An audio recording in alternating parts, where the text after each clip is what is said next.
Hi Leute, ich bin's mal wieder, Roddy von knispel.klever. Ja, ich brauche Platz in der Garage. Mein Holzmoped muss weg. Also, da soll ein V8 rein, ein Oldtimer. Und jetzt stört mein Holzmoped.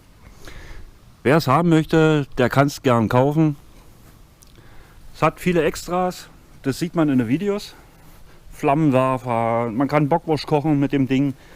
Alles sowas.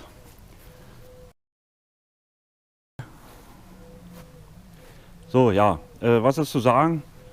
Die Länge ist 2,30 Meter. Ich habe ja mal einen Zollstock hingepackt, vielleicht erkennt man es. Also hier fehlt 30 Zentimeter und hier hinten ist es bündig. Die Höhe ist ungefähr 1,10 Meter.